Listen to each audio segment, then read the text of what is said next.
Very good morning সবাইকে। তো আজকে হচ্ছে আর একটা আজকে থার্ড ডে আমাদের। আজকে রয়েছে আমরা লাটাগুড়িতে।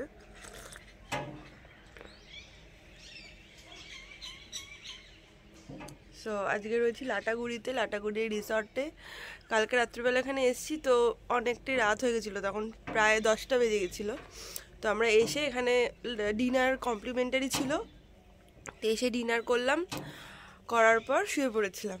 আজকে এখন বেরোবো, এখানে কিছু সাইট সিনিং আছে সেগুলো করার জন্য, কালকে আমরা ফিরে যাব। তো এই রিসর্টটা এতটা সুন্দর, এত ভালো রিসর্ট, পুরো জঙ্গলের মাঝখানে রিসর্টটা, আর অনেকটা বড় জায়গা নিয়ে, বেশ সুন্দর একটা জায়গা। সকাল সকাল ওরা চাও দিয়ে দিয়েছে, 8:30 থেকে 9টার মধ্যে ব্রেকফাস্ট দেবে।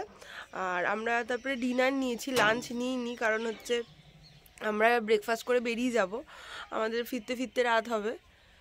তো আমরা আর- ওই জন্য আমরা আর লাঞ্চটা নিইনি, ডাইরেক্ট ডিনার নিয়েছি আর ব্রেকফাস্ট নিয়েছি। আয় আয় না।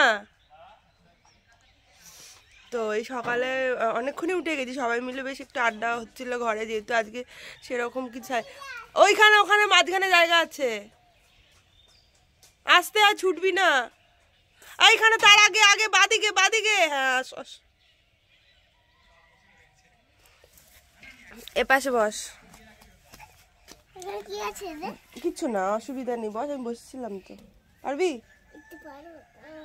পড়ে না যাস, বস, আমি দোল দিচ্ছি। পিছনটা ঢুকে বস পিছনে। হ্যাঁ, হ্যালো বলে দে, গুড মর্নিং বলে দাও সবাইকে। Good morning. চা খেয়েছিস? না চা খেয়ে চা খাবি না? একটু দোলা হয়ে যায় ও, তো মাথাটা চাপা দিতে হতো তো। অনেকক্ষণ পরে আসছি গা। এটা স্পাইডারম্যান ওয়েলকাম বলে দাও। তো হচ্ছে রিকো খুব ভালো, ঘুম টুম থেকে উঠে ব্রাশ হয়ে গেছে, সব হয়ে গেছে। আমার এখনো ব্রাশ হয়নি, চাটা খেয়ে ব্রাশ টাশ করতে হবে, তারপর ফ্রেশ হয়ে আমরা বেরোবো।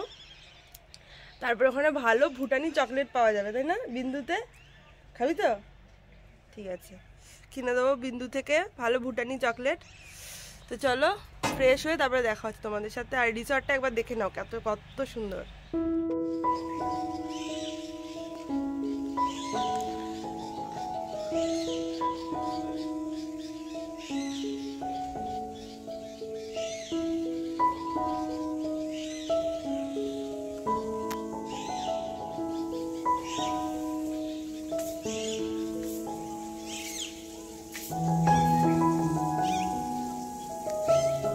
সুন্দর পাখি ডাকছে, দেখেছিস?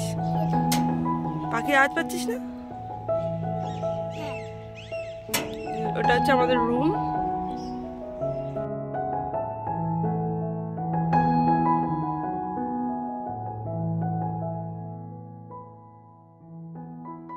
সো মর্নিংয়ে আমাদের এখন ব্রেকফাস্ট হয়ে গেছে, আর আমরা রেডি হয়ে গেছি। এখন ফার্স্ট যাচ্ছি আমরা ঝালংয়ে। তো 7 ভিউ পয়েন্ট আছে, 7খানা। তো একটু দেরিও হয়ে গেছে, 10টা বেজে গেছে, জানি না কতটা কি হবে। সো ফার্স্ট যাচ্ছি ঝালংয়ে, আর এখন বাজে 10টা 10-15 মতন। ব্রেকফাস্টে আমরা করলাম বাটার টোস্ট, অমলেট আর একটা মিষ্টি। ভালোই ছিল খাবার দাবারের কোয়ালিটি। এখানে রুমের যে রেন্ট আছে, রেন্টগুলো হচ্ছে পার হেড 1100 করে, পার ডের ভাড়া। আমরা 2 দিন থাকছি এখানে। খুব সুন্দর, খাওয়া দাওয়া, তারপরে পরিবেশও খুব ভালো, সব কিছু খুবই ভালো।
তো রাস্তাটা তো তোমরা দেখতেই পাচ্ছ, পাহাড়ের ওপরে যখন আমরা উঠতে শুরু করেছি, যেমন এখন এটা আমরা কিন্তু পাহাড়ের উপরে উঠছি, আপে উঠছিলাম। তো এই পাহাড়ের উপরে যে পাহাড় সাইড দিয়ে যে রাস্তাগুলো বানানো হয়েছে, সেই রাস্তাটা একদমই ভালো ছিল না, আর প্রচন্ড ধুলো সেরকম, আর ধারে কিন্তু কোনো রকম কোনো সাপোর্ট নেই, মানে একটু যদি ডিসব্যালেন্স হয় তুমি পুরো খাদে পড়ে যাবে। পাহাড়ে ওঠার আগে অবধি রাস্তাটা যতটা ভালো ছিল এখানে ততটাই খারাপ। আর এটা ছিল একটা স্পট ছিল, ভিউ পয়েন্ট ছিল, আর এই যে এই ভিউ পয়েন্ট এখানে আমরা আর দাঁড়ালাম না। আর এই ছোট্ট দূরে যে এত মানে বাড়ি দেখতে পাচ্ছি, এটা ছোট্ট একটা গ্রাম, এখানে বসতি একটা রয়েছে।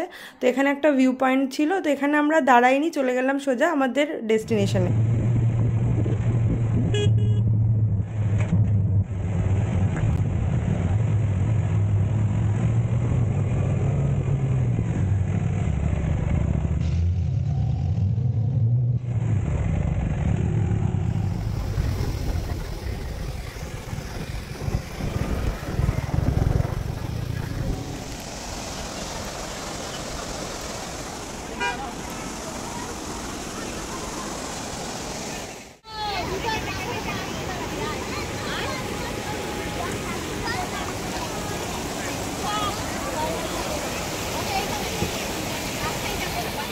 চলে এসেছি ঝালংয়ে। এখানে অলরেডি ছবি তোলা শুরু হয়ে গেছে, সুন্দর জায়গা। রাত্রেবেলা প্রচুর রোদ উঠছে, আর মানে সরি দিনের বেলা প্রচুর রোদ উঠছে, আর রাত্রেবেলা এত ঠান্ডা। তো ডান হাতের কাজ চাই। ওই কে খেয়ে যাচ্ছে? ঝালংয়ে ঘুরে আর কিছু ছবি তুলে আমরা চলে গেলাম বিন্দুর দিকে। তো বিন্দুতে যাওয়ার রাস্তাটা বেশ ভালোই ছিল, রাস্তা তৈরি করা ছিল।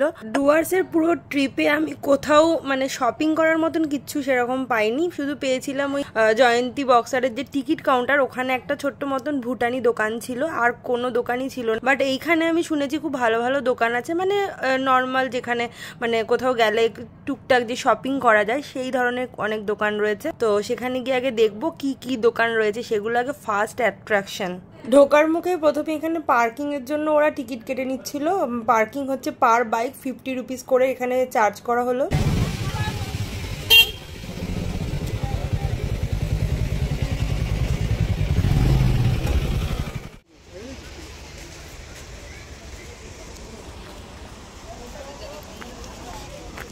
এই বিন্দু ব্যারেজের পর থেকে হচ্ছে ভুটান স্টার্ট, তাই তো?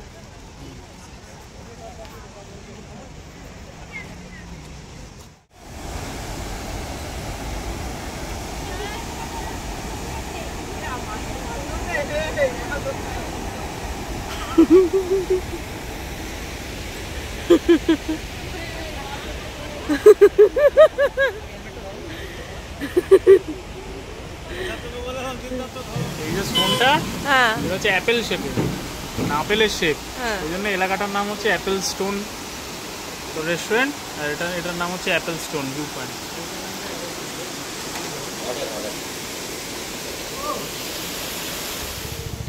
এই হোটেলে আমরা এখন লাঞ্চ কমপ্লিট করলাম, এখন ওই 4:30 মতন বাজে।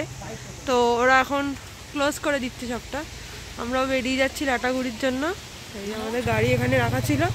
খাওয়ার দাওয়ার খুব ভালো, আমরা চিকেন থালি খেলাম 200 টাকা করে, আর এক থালি, সব থালি ছিল, রুটি ফুটি এসব কিছু ছিল না।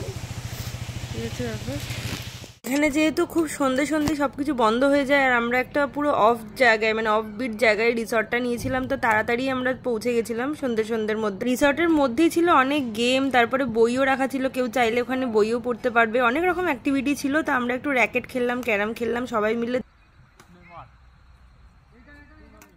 আমরা সাইট সিন করে ঘুরে এসেছি তাড়াতাড়ি, এখন তাই জন্য র্যাকেট খেলা হচ্ছে। এদিকে সিদ্ধার্থ ভার্সেস সৌরভ দাস, তার টান টান উত্তেজনায় খেলা হচ্ছে।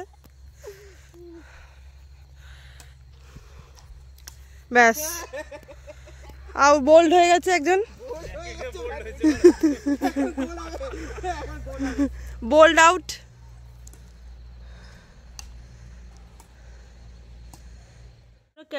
ক্যারাম খেলতে আমার হচ্ছে কটা গুটি, আলোর মাঝে দেখাই, এই কটা আমার গুটি। এটা হচ্ছে সিদ্ধার্থ গুটি, 50 লাস্টের দিক থেকে ফার্স্ট হচ্ছে। আর এটা আমি পড়ে সৌরভ দাস, আর এটা হচ্ছে প্রিয়াঙ্কার গুটি। এই যে